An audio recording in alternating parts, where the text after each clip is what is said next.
berjalan atau berputar. Ulangan pasal yang kedua, ayat yang ke-14. Lamanya kita berjalan sejak dari Kades Barnea sampai kita ada di seberang Sungai Zeret, ada 38 tahun. Berapa tahun?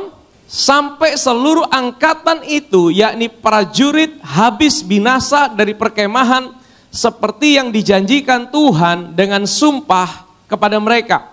Nah saudara, kitab ulangan ini dari namanya saja adalah kitab yang diulang saudara. Maksudnya ulangan itu apa?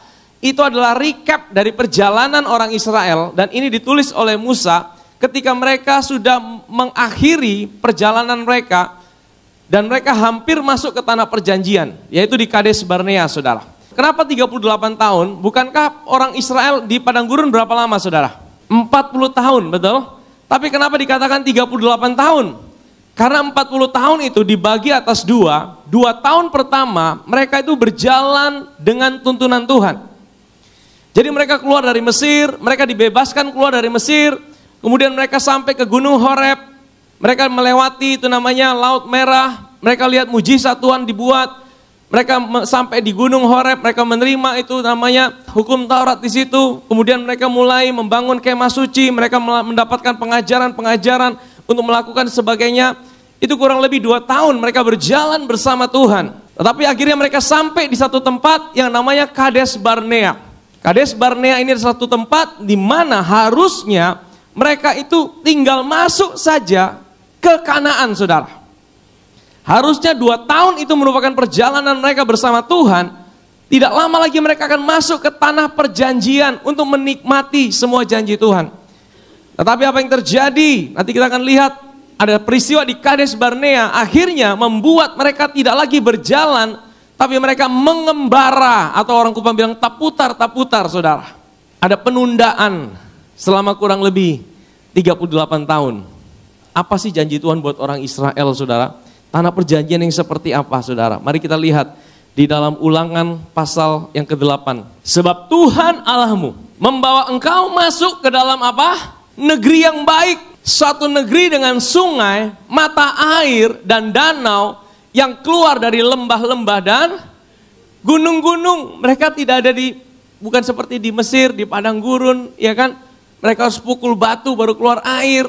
Tuhan bilang apa? Tuhan akan bawa engkau masuk ke suatu negeri dengan gandum dan jelai. Dengan gandum dan jelai. Dengan pohon anggur. Dengan pohon ara. Dengan pohon delima. Satu negeri dengan pohon zaitun dan madunya. Satu negeri di mana engkau akan makan roti dengan tidak usah berhemat. Di mana engkau tidak akan kekurangan apapun. Satu negeri yang batunya mengandung besi dan gunungnya akan kau gali tembaga. Hasilnya ada hasil tambang, ada hasil yang luar biasa. Kemudian di Ulangan pasal 6. Maka apabila Tuhan Allahmu telah membawa engkau masuk ke negeri yang dijanjikannya dengan sumpah kepada nenek moyangmu, yakni Abraham, Ishak dan Yakub, untuk memberikannya kota-kota yang besar, yang baik, yang tidak apa? Yang tidak kau dirikan. Jadi bukan mereka masuk itu bukan karena usaha mereka. Mereka dapatkan tanah perjanjian itu bukan karena mereka baik. Mereka bahkan tidak usah mendirikan kota-kota yang besar. Tuhan kasih mereka secara cuma-cuma, kasih gratis. Rumah-rumah penuh, berisi berbagai-bagai barang baik yang tidak kau isi. Sumur-sumur yang tidak kau gali. Kebun-kebun anggur yang tidak kau tanami. Dan apabila engkau sudah makan dan menjadi apa? Kenyang. Ini janji Tuhan buat orang Israel pada waktu itu. Janji Tuhan buat nenek moyang mereka, Abraham, Ishak dan Yakub. Dan Tuhan bilang, aku akan kasih itu buat engkau secara cuma-cuma. Saya percaya bahwa kita punya Tuhan yang tidak berubah dahulu, sekarang, dan selama-lamanya. Kebaikannya tidak pernah berubah. Dan kalau itu janjinya buat orang Israel, sebenarnya itu juga janji Tuhan buat hidup kita. Karena kita adalah Israel secara rohani. Maksudnya gini saudara, kalau bagi mereka janji itu bisa buat sebuah lokasi. Bagi orang Israel janji itu adalah sebuah tempat lokasi. Tapi bagi kita hari ini, tanah perjanjian itu bukan lagi suatu lokasi.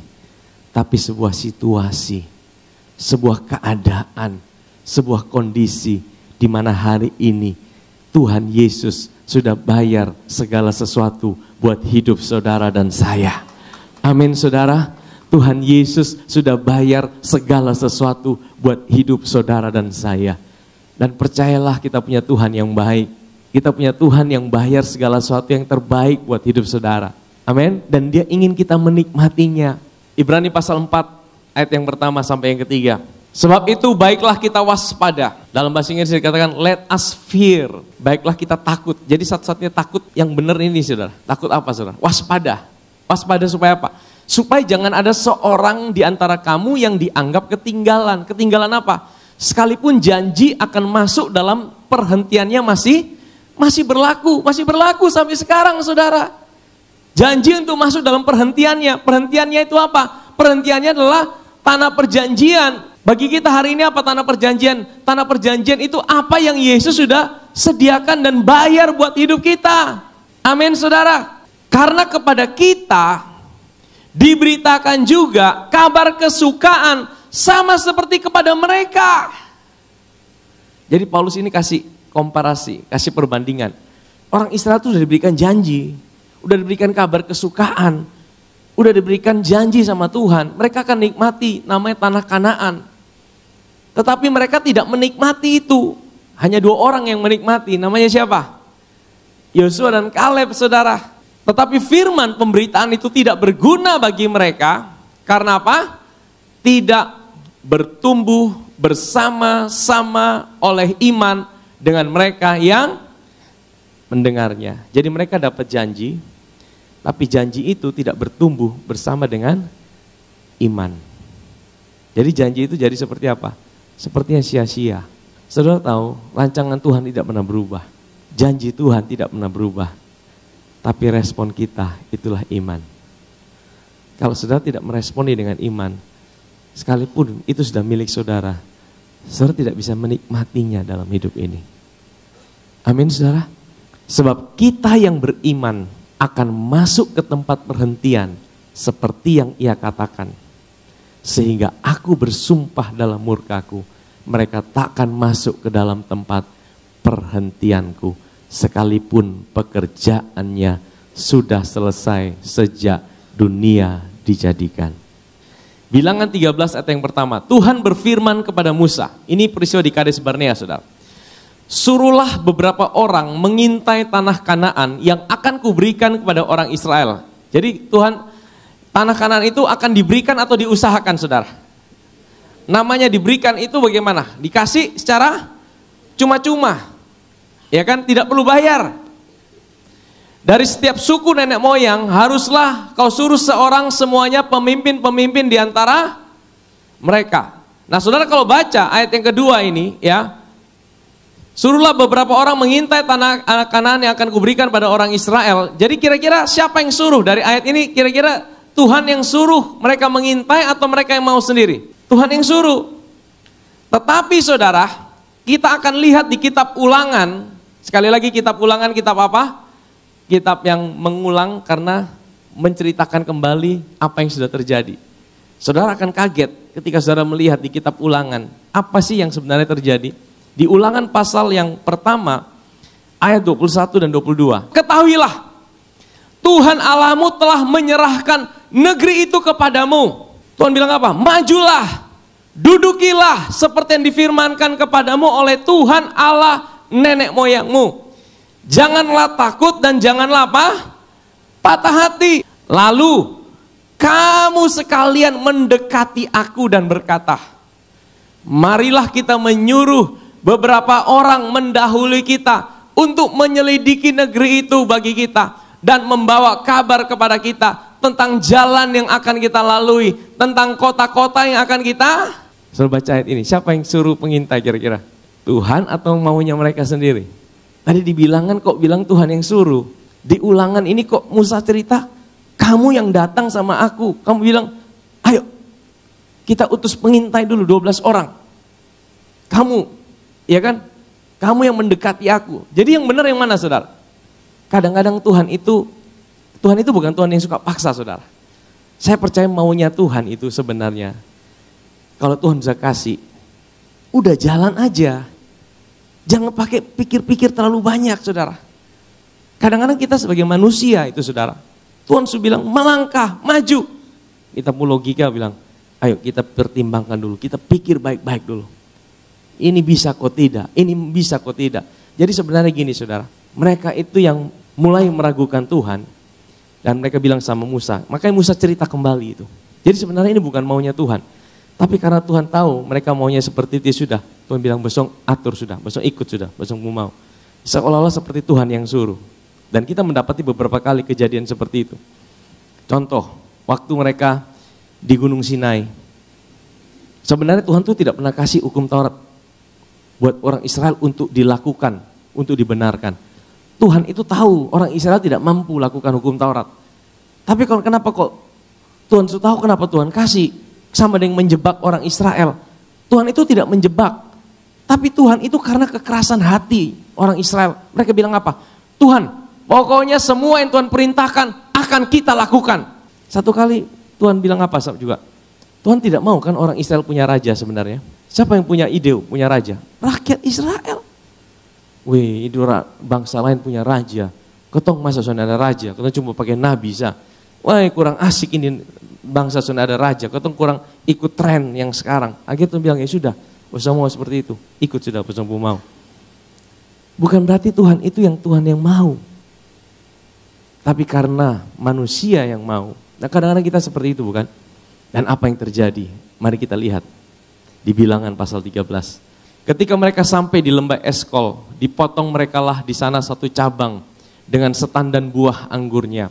Lalu berdualah mereka menggandarnya. Juga mereka membawa beberapa buah delima dan buah arak. Tempat itu dinamai orang lembah Eskol karena tandan buah anggur yang dipotong orang Israel di sana. Sesudah lewat 40 hari, pulanglah mereka dari pengintaian negeri itu. Dan langsung datang kepada Musa dan Harun dan segenap umat Israel di Kades Barnea. Ini titik di mana mereka memutuskan.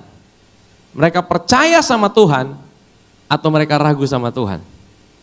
Di Kades Barnea di padang gurun Paran, mereka membawa pulang kabar kepada keduanya. Dan kepada segenap umat itu mereka memperlihatkan kepada sekaliannya hasil negeri itu.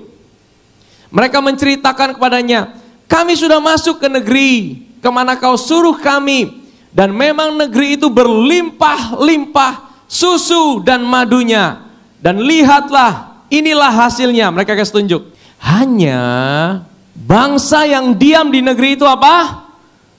Kuat-kuat. Dan kotanya apa? Berkubu dan sangat besar. Juga keturunan Enak telah kami lihat di sana. Enak itu apa? Keturunan Enak itu keturunan raksasa. Orang Amalek diam di tanah Negeb. Orang Het, orang Yebus, orang Amori diam di pegunungan. Orang Kanaan diam di sepanjang laut dan sepanjang tepi sungai Yordan. Jadi saudara lihat, yang mereka lihat semuanya musuh-musuh mereka. Benar sih, memang yang mereka ceritakan semua benar. Tidak ada yang salah. Tetapi apa? Mereka fokus dengan situasi. Mereka fokus dengan keadaan. Saudara perhatikan dari ayat 27, ayat 28, ayat 29. Saudara temukan kata Tuhan di situ? Tidak ada satupun kata Tuhan di situ, saudara. Seringkali dalam hidup ini mata kita tertuju pada situasi, pada keadaan. Kita lupa ada Tuhan yang kita masukkan dalam situasi itu. Kita lupa memasukkan janji Tuhan di setiap situasi yang sedang kita hadapi. Hari-hari ini adalah hari-hari yang secara real di dunia memang sedang tidak baik-baik saja. Tapi kalau mata kita tertuju pada situasi, mata kita tertuju pada keadaan, kita tidak bisa menikmati janji Tuhan yang ada dalam hidup ini. Kita akan seperti orang yang terputar terus. Karena apa? Fokus kita bukan kepada Tuhan. Kemudian Kaleb mencoba menenteramkan hati bangsa itu di hadapan Musa. Katanya, tidak, kita akan maju dan akan menduduki negeri itu. Sebab kita pasti akan mengalahkannya. Tetapi orang-orang yang pergi ke sana bersama-sama dengan dia berkata, kita tidak dapat maju menyerang bangsa itu karena apa? Mereka lebih kuat. Mereka lebih kuat daripada kita. Juga mereka menyampaikan apa kepada orang Israel? Kabar busuk tentang negeri yang diintai mereka dengan berkata apa? Negeri yang telah kami lalui untuk diintai adalah apa? Suatu negeri yang memakan penduduknya, dan semua orang yang kami lihat di sana adalah orang-orang yang tinggi perawakannya. Juga kami lihat di sana orang-orang raksasa, orang enak yang berasal dari orang-orang raksasa. Dan kami lihat diri kami seperti apa? Belalang. Dan demikian juga mereka terhadap kami. Dari mana mereka tahu itu orang-orang akan lihat mereka seperti belalang? Coba kita lihat Yosua pasal 2 ya. Rahab berkata kepada orang-orang itu, aku tahu bahwa Tuhan telah memberikan negeri ini kepada, bayangkan Rahab bukan orang Israel. Dia tahu bahwa janji Tuhan itu ya dan amin. Amin saudara. Bahwa kengerian terhadap kamu telah menghinggapi kami. Dan segala penduduk negeri ini apa? Gemetar. Jadi yang gemetar siapa? Penduduk negeri itu gemetar sama orang Israel. Jadi ini apa? Ini salah paham. Karena apa? Mereka tidak lihat Tuhan di dalam situasi mereka. Kalau saudara berjalan dalam hidup ini dan saudara tidak lihat Tuhan dalam hidup ini, maka engkau akan melihat dirimu seperti belalang. Kalau engkau berjalan dalam hidup ini dan engkau tidak lihat Tuhan dalam hidupmu, maka engkau akan merasa dirimu kecil dan tidak mungkin bisa lakukan apa-apa. Tetapi sebenarnya saudara, orang-orang Kanaan gemetar sama mereka. Ayat berikutnya, ayat yang ke-10. Sebab kami mendengar bahwa Tuhan telah apa? Mengeringkan air laut Teberau di depan kamu. Itu peristiwa kapan? 40 tahun yang lalu. Jadi saudara tahu, sebenarnya musuh saudara, masalah saudara, mereka yang takut sama saudara. Tapi kadang-kadang kita tidak sadar, kita yang takut sama mereka. Karena daging kita seringkali membuat kita pesimis. Karena apa? Karena daging kita selalu buat kita melihat diri kita, kekuatan kita, kemampuan kita, situasi kita.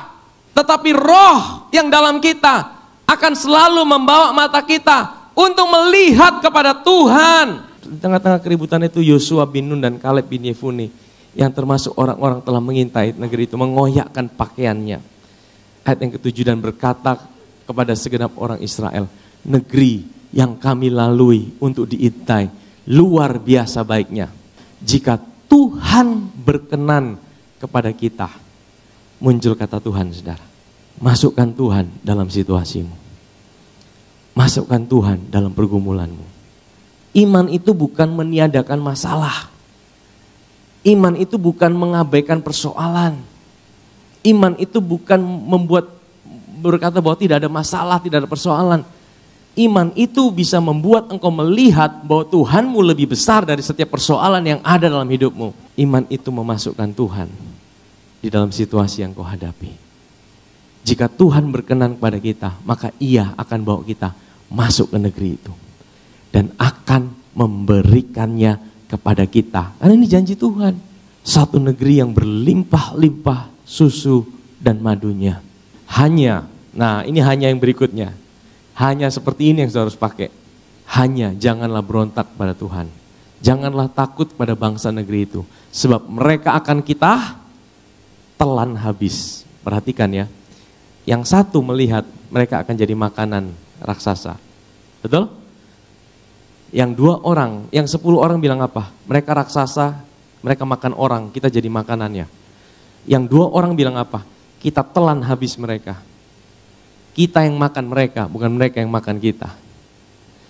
Ini 2 orang ini luar biasa saudara. Mereka 2 orang loh, minoritas saudara. Ini bukan suara terbanyak, 10 banding 2, 10 yang menang. Tapi 2 ini saudara, punya spirit yang berbeda. Mereka bilang tidak, kita akan telan habis itu. Kita akan makan habis. Bahasa aslinya ini adalah mereka itu makanan kita. Kita bukan jadi makanan mereka, mereka yang jadi makanan. Makanan tujuan itu apa sih makanan? Supaya kita kuat, kita bisa berjalan, betul? Jadi gini saudara, Tuhan mau bilang gini, setiap masalah dalam hidupmu, jadikan itu makanan. Jadikan itu satu kekuatan untuk engkau terus melangkah dalam hidup ini. Waktu engkau mengalami masalah, waktu engkau terjepit, waktu engkau terdesak, lihat itu sebagai bukan sesuatu yang mau menjatuhkan engkau. Lihat itu sebagai suatu peluang untuk engkau dibawa Tuhan lebih lagi. Kita akan bisa nikmati tanah perjanjian yang Tuhan siapkan buat hidup saudara dan saya. Amin saudara. Dikatakan apa? Yang melindungi mereka sudah tinggalkan mereka. Sedang Tuhan apa? Menyertai kita. Perhatikan ya. Yang tadi 10 orang tidak sebut kata Tuhan. Yang 2 orang ini. Mereka membawa Tuhan masuk dalam situasi mereka. Sehingga mereka tahu Tuhan menyertai mereka. Janganlah takut kepada mereka. Amin. Tetapi hambaku Kaleb, karena lain jiwanya, lain jiwa yang ada padanya, dan ia mengikut aku dengan sepenuhnya, akan kubawa masuk ke negeri yang telah dimasukinya itu, dan keturunannya akan memilikinya. Di dalam bahasa aslinya dikatakan Kaleb ini punya different spirit. Different spirit itu ternyata roh yang mau belajar ikut tuntunan Tuhan. Sekalipun tidak masuk logika. Sekalipun tidak masuk di dalam akal pikiran kita. Kalau Tuhan bilang melangkah, ya melangkah. Amin saudara. Kalau Tuhan sudah janji, ya jalan aja. Amin saudara. Bukan berarti kita tidak berhikmat. Tapi kalau Tuhan bicara, Tuhan kasih tuntunan dalam hidup saudara. Sekalipun itu tidak masuk logika. Karena logika harus tunduk sama tuntunan Tuhan. Karena logika kita belum tentu itu yang terbaik saudara. Karena logika kita sangat terbatas, kemampuan kita sangat terbatas. Kita tidak bisa tahu segala sesuatu. Yang kita bisa tahu adalah kita punya Tuhan yang menyertai kita. Kita punya Tuhan yang ada buat kita. Kalau kita bisa lihat, kita bisa punya spirit yang berbeda. Roh yang berbeda. Kita punya jiwa yang lain. Seperti Kaleb, seperti Joshua. Hari ini tanah perjanjian buat kita apa saudara? Apa yang Yesus sudah kerjakan buat kita? Yang pertama yang pasti keselamatan. Keselamatan itu waktu dia kasih tidak ada seorang pun yang bisa ambil. Tapi kan Tuhan bukan hanya kasih kita keselamatan mati masuk surga saja saudara. Tuhan ingin kita menikmati semua janjinya dalam hidup ini. Tuhan ingin semua area kehidupan kita untuk mengalami janji Tuhan. Amin saudara. Dan kadang-kadang untuk bawa kita untuk menikmati tanah perjanjian itu saudara. Memang ada raksasa. Memang ada halangan. Memang ada situasi, keadaan yang mesti engkau lewati. Tapi kita belajar untuk melihat setiap hal itu.